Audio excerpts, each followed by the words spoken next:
Mr. Boudoir picked the bell off the table and gave it a ring. When the bell chimed, a piece of white cloth that sat neatly on the lounge in front of him started to float. Mr. Boudoir picked up his notepad and slipped his moist-tipped pen from his ear. What do you feel is the reason you can't move on to the other side? Is there some unfinished business you still have to take care of? Suddenly the white cloth rose higher in the air. It bobbed and up and down before floating like a majestic bird towards the closed window. Interesting, chirped Boudoir as he jotted something down in his notepad.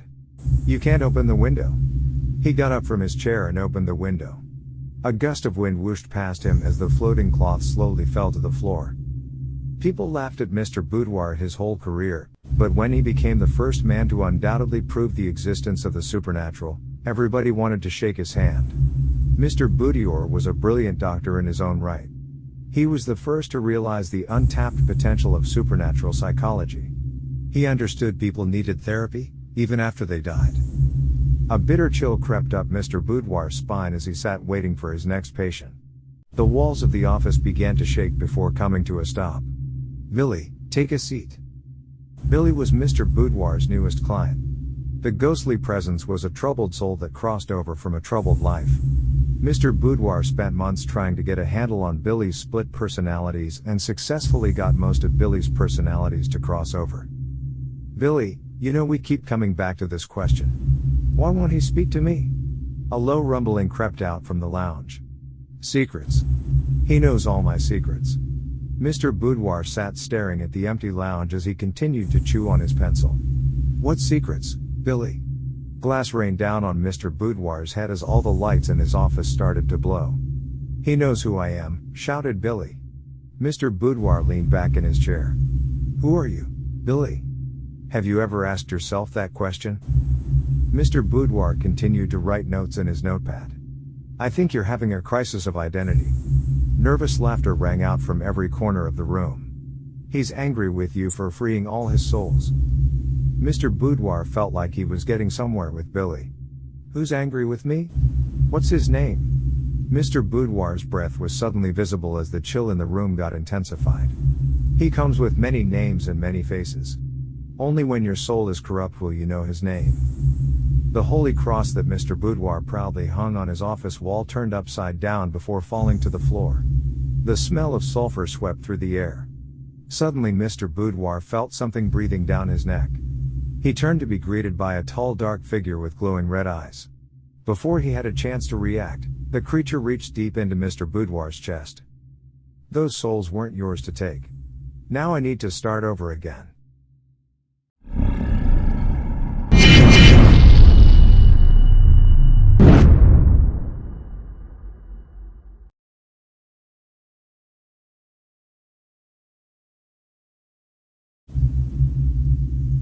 Every time I walked down the hall, she picked on me.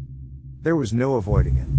Wet willy time. She dug her nails into my ear canal, pulling out a chunk of wax. You stink. Did you forget to wipe? I kept my eyes down, tried to ignore her, but it still stung. The torture. The abuse. Why did she always pick on me? Splat. I cowered back in my chair as the soup splashed against my face. She hovered next to me, looking down at me like I was just an ant. Finish your meal. There's no seconds for losers. I took a spoonful of what remained in the bowl. Refusing her would only make matters worse. Think you dropped something. The book fell from my hands. I stumbled to the ground and sat there for a minute. Was it even worth it to collect myself, to push forward through a sea of shit? Day after day, the things I endured were enough to scar someone for life. But then it happened. One afternoon, she asked me to meet her in the dining hall. There was a small crowd of us surrounding her, dreading her next move. I brought you here today too. Apologize. She looked over at a teacher in the back of the room. My actions the past few months have been inexcusable. I just hope you can forgive me. If you are okay with it, I would like to give each of you a hug. I am sincerely sorry. It was my turn to approach her. My body shook as I inched closer. Her breath reeked of cigarette smoke. I wrapped my arms around her and squeezed tight. I closed my eyes. Strawberry perfume penetrated my nostrils. My chest felt warm. A good warm. I kept my eyes shut. Bet. Betsy? I whispered. My Betsy? She pulled away from me and held my clammy hands. I opened my eyes and looked up at her. It wasn't Betsy. Who are you? Everything is going to be okay. I'm going to take good care of you from now on. She wasn't a teenager, she was an older woman. I let go of her and examined my own hands. Wrinkles everywhere. My body felt fragile.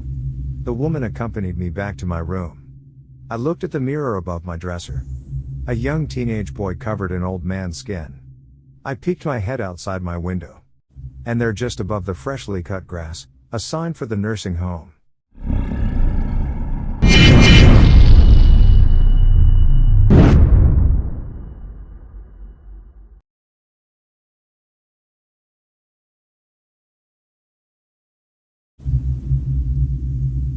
Alan opened his eyes, straining against the brightness of his environment.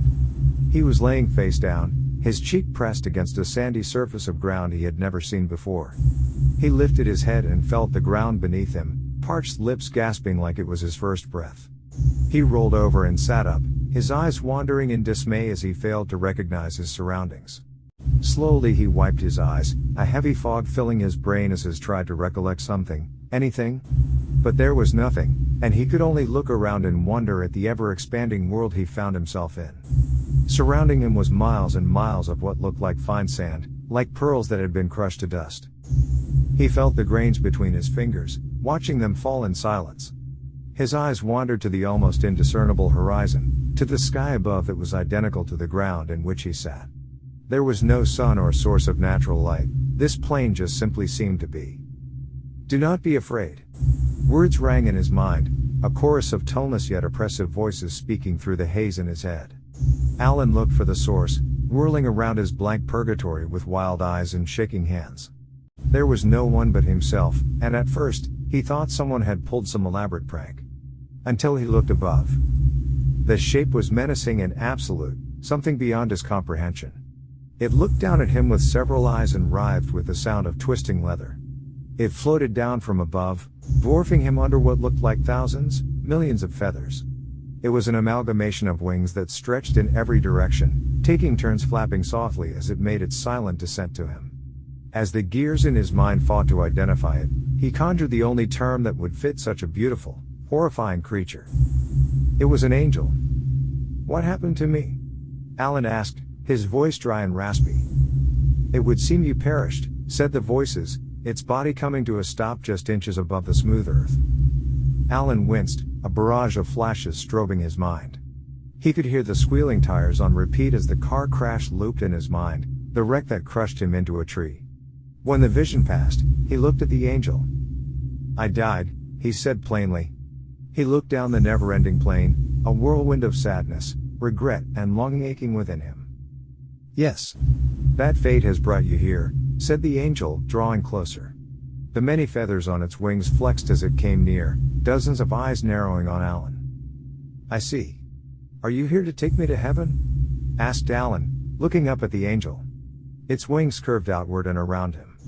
Alan looked at the feathers, and how the veins melted together. It was then he realized, they weren't feathers. They were teeth. There is no heaven.